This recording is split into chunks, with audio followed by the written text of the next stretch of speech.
hair good? Hey guys, welcome back for Fighters Gen vlog number 2. First of all, I want to thank those of you who commented on my first ever talking video. I read every single comment. It was so cool connecting with you guys who've been visiting Fighters Generation over the past 15 years. There's way more feedback than I was even expecting, so thank you so much for supporting this. I've got a lot of ideas for future vlogs, so let's get to it. This is TFG Webmaster F.Yagami bringing you my top 10 fighting games of all time. You ready for this? And they're not all Tekken. Alright, real quick, for those that don't know me, I was an 80s kid. I grew up playing games at the arcade. My first fighting games were ER Kung Fu and International Karate. So this top 10 is going to span 3 decades of my life. In some ways, this top 10 was pretty natural, pretty easy. In other ways, it was difficult. I had to really narrow it down. If you've read any of my reviews on FightersGeneration.com, maybe you know what to expect out of my top 10. Maybe not. Maybe I'll parry that shit. So I'm not going to only talk about what I like about each game. I'm going to give my personal experience playing that game at the arcade. The vast majority of games on my top 10 I played first at the arcade. So I have some interesting stories I've been waiting to tell, and I hope you enjoy this nostalgia trip of sorts. And I want to clarify that these games in my top 10 are games I played the hell out of. Hundreds, if not thousands of hours into these games. Games I would put another 100 hours into. They're just timeless for me. I'm going to mention things like graphics and art style, overall content and quality and stuff, but gameplay. These are games I like to play. That's why they're on my top 10. I literally play 5, 10, 15 characters in all of these games. I mean, I'm not just looking at the game. Yeah, that's one of my favorites. I play Ken. No, I play 10 characters. I play 15 characters in this game. I have spilled blood in these games. I've made some kids salty, man, in these games. I'm not saying I'm the best, but I've hurt people in these games. Also need to mention, this list is in no particular order. It's just the order I'm choosing to announce the games in. So without further ado, let's kick this thing off. So I'm still going to count them down from 10 to 1 for dramatic effect. I don't know. Anyways, coming in at number 10.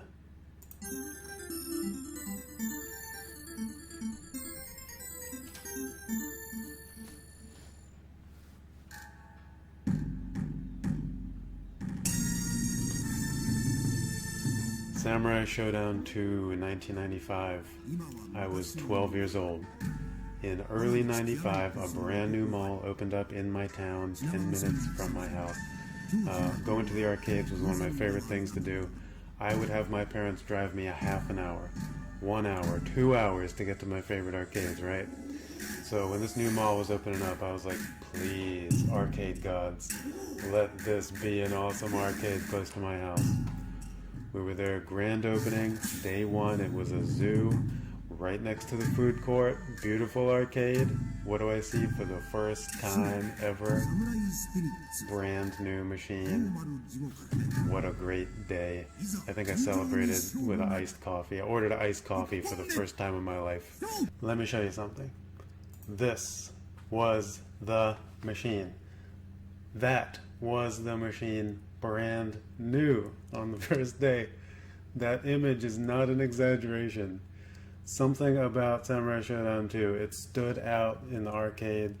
You gotta understand, in an arcade filled mostly with just grayish machines that all kind of look the same, seeing that on day 1, that really stood out. Of course the red multi-game Neo Geo cabinets were nice too, but no, when I walked in it was a solo Samurai Shodown 2 machine. If I could have any arcade cabinet and just put it in my house, it would be that one. Now, I didn't play Samurai Shodown 2 because it had a fancy arcade cabinet. I played this game because it had depth and style everywhere. There was no mechanic or feature you could have possibly wanted out of a fighting game in 1995 that Samurai Shodown 2 didn't have. And it introduced mechanics never before seen in a fighting game. The weapon break system, the clash system where the weapon's locked, you had to mash out of it. The random guy that would jump in and throw health up, food, bombs that would add randomness to the gameplay. There was a parry system in this game. The character designs, the character movesets really defined the game. I mean, every game comes down to the character designs at the end of the day. So much variety that each character had, Every character had 2 taunts. You can cancel out of the taunts. Every character could also do an extra low crouch, duck under projectiles. No other fighting game had that at the time. Of course, all the staple 2D mechanics, really solid. Really fun anti-air mind games. The spacing game was truly unique in this game. You could hit your opponent from really far away using your weapon-based attack without projectiles. Combo system, simple but solid.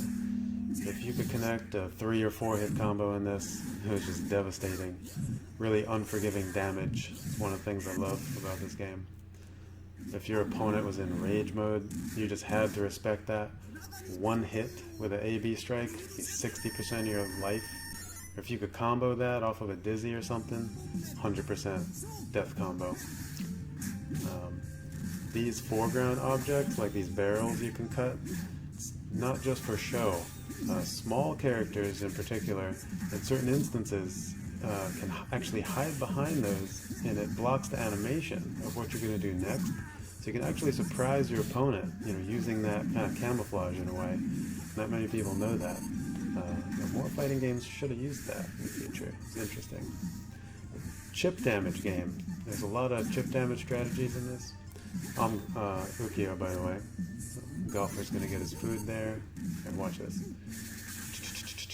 Nasty chip damage. Get him in the corner with chip damage or something, just brutal. Super move, weapon break, you're done. So SNK, definitely, this should be on their list to remake next, and I think it's what they're doing right now, if I had to guess. There's just no other series that deserves it more to get a remake right now.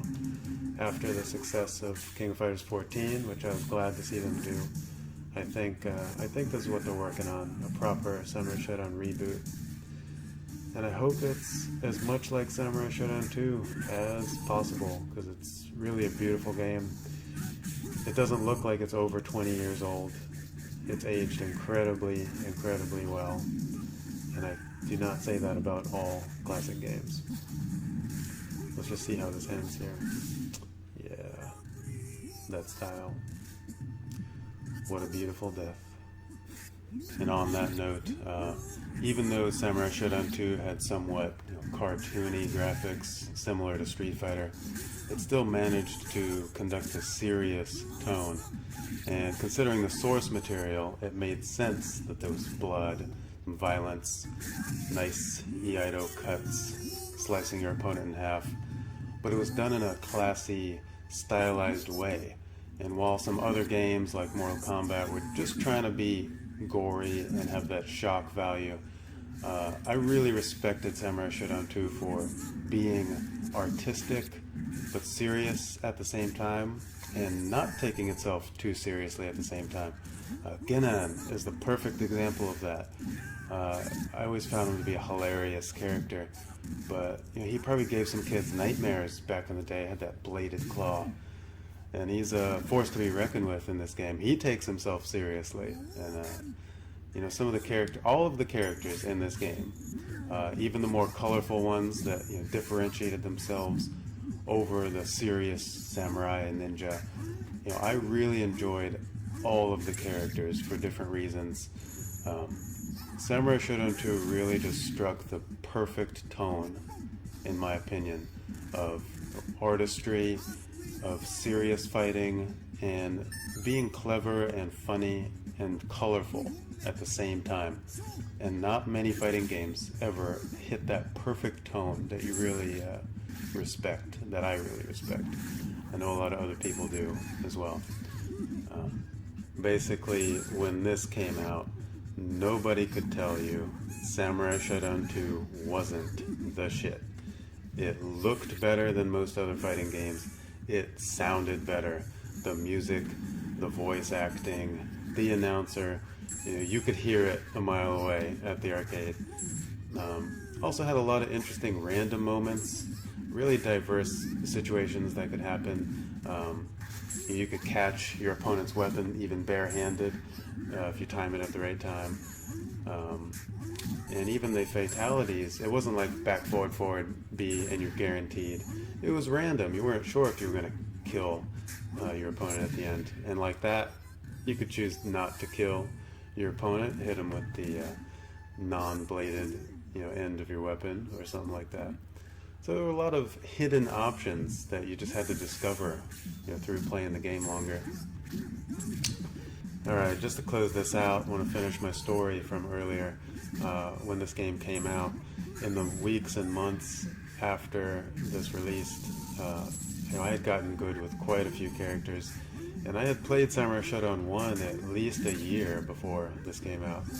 Whereas some other kids at the arcade, maybe this was their first Samurai Shodown, and they wanted the machine to themselves or to play with their friend or something.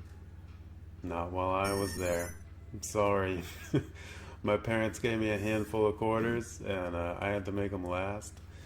And I kid you not, sometimes I would stay there all day on 2 quarters, which is 1 play, 1 credit. I was a really friendly kid. I would say good game. Or if a kid asked me, "Hey man, how'd you do that super move?" I would tell him, it's forward, half circle forward. It's actually right there on screen. And but in my head, I was thinking, dude, quit wasting your money. Go play Mortal Kombat. Nobody's over there right now. Go play VF2. You can jump really high in that game too. It's a pretty game. But this is my machine.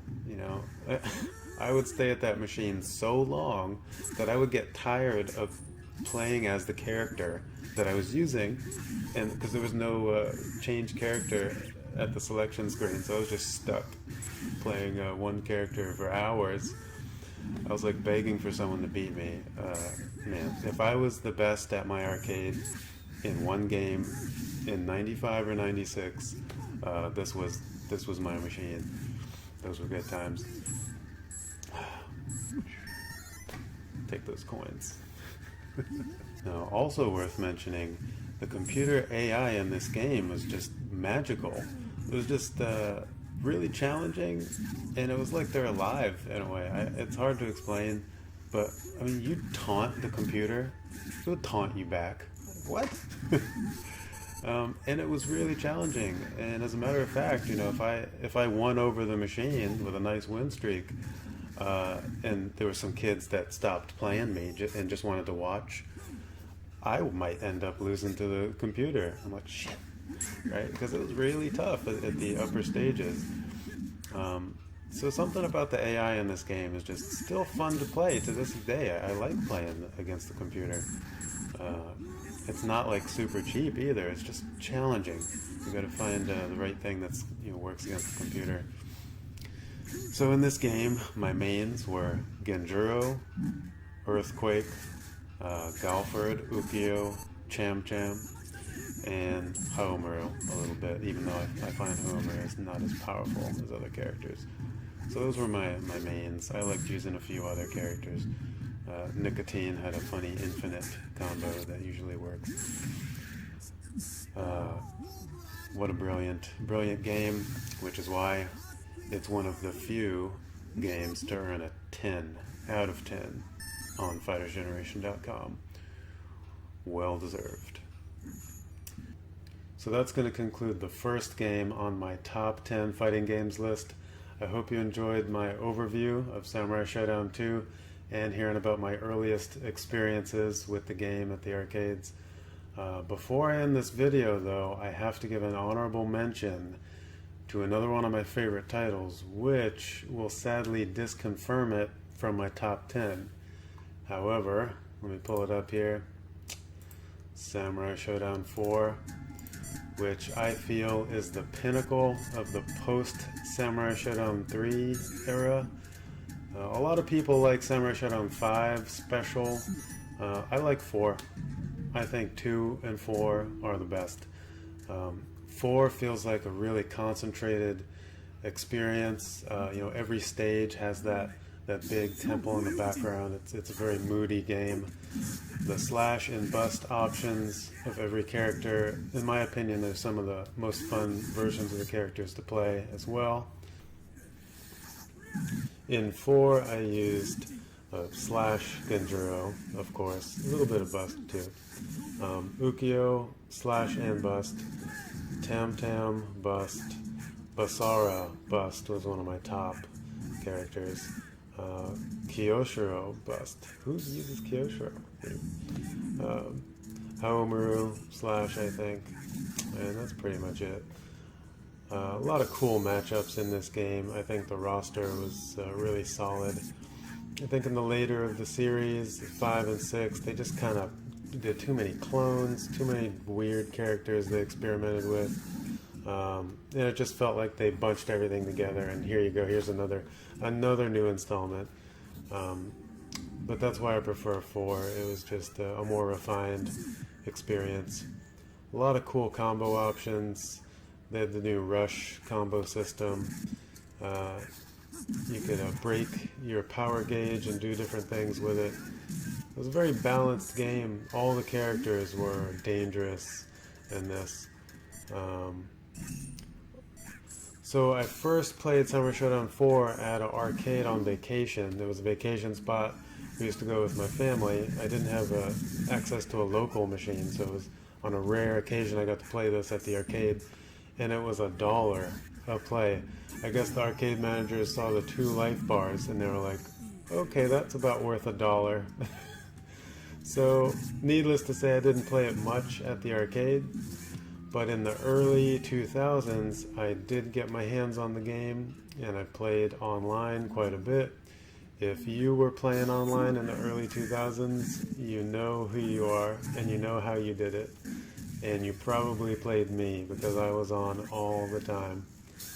Had some really great matches in this game. I wish I had those recorded. Such a great gameplay system all around. But I digress. Samurai Shodown 2, still a little bit better than 4, I think, just a little more polished. But Samurai Shodown 4 is definitely in my top 15 games. I will put that out there. Before I go, I have some really cool people that I'd like to thank. As the newest branch of the Fighters Generation website, I recently started streaming on Twitch TV. The feedback and the participation has been amazing. Haven't even been streaming for a year yet, and we're already up at 500 followers. It's a milestone there. Actually, at 494 followers. Thanks each and every one of you who followed on Twitch. And I'd like to take this time to especially thank my first donators on Twitch. You guys are awesome. First up, let me be the blesser of all souls. Thanks, Top Hat Samurai. Thanks for the message, too. Really cool to read that. Shoutouts to Colleen there. She just came out in Street Fighter V. Haven't tried For Honor yet. Been meaning to, but busy with a lot of other PS4 games right now. Thanks, man. Awesome. Next up. Let's fight like gentlemen. The end. Thanks, Multivarius. It was cool playing you in Soul Calibur 2 HD Online. Could tell you put some time into that game. Florida to Canada, so too bad there was some lag there, but it was fun playing you. Thanks for always hanging out in the chat. You've given me some good laughs. And thanks for being TFG's first ever mod on Twitch. Last but not least, thanks very much to...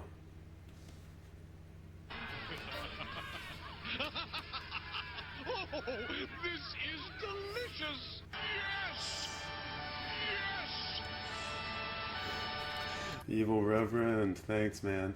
It's so cool because over 10 years ago, I would run into him in Tekken 5 Dark Resurrection Online, recognized his name right away. 5 years after that, I'd run into him in Tekken 6 Online. I remember he used Armor King. And here we are, like 4 years after Tag 2 came out. Checked out my stream while playing Tag 2. And hail to the Kings. Glad you appreciate my Kings team, buddy. Evil Reverend actually sent in $25 twice, so I'll be giving him a shout out in my next top 10 video as well. There were Bison dollars, by the way. I do accept Bison dollars, being a member of Shadaloo and all. Anyways, guys, thanks for your donations. You help me continue to do what I've been doing all these years with the website, and I hope you appreciate and enjoy this new style of entertainment I'll be bringing you on Twitch. It's been a lot of fun. Thanks to all of you on Twitch for making it fun. You guys in the chat, Raven Extreme, Multivarius, Intense Jenny, Shin Loki, Futeki 360. It's always cool chatting with you guys. You make me laugh too, so it's fun. Also, TFG's YouTube recently hit 12K subscribers. That's about 1,000 more since the last time I uploaded a vlog. So thanks, all you new YouTube subscribers. I wish I could upload videos more often. It's just a matter of time. You know, I gotta try to get out my TFG news articles in a timely manner. Other work on the website's takes up a lot of time. I got my real life, part-time job. I gotta spend time with the fiance. So I'm a busy guy, but thanks for your patience on how often I upload videos. I've got a lot planned. For my next top 10, if you guys want to, you can comment your top 10 down below. You could do one game at a time, since I'm going to do 10 videos, or you could list them all, whatever you want to do, but you guys can kind of do your top 10 favorite fighting games as well, along with me. That'd be kind of fun. So thanks for watching. See you guys next time. All the best.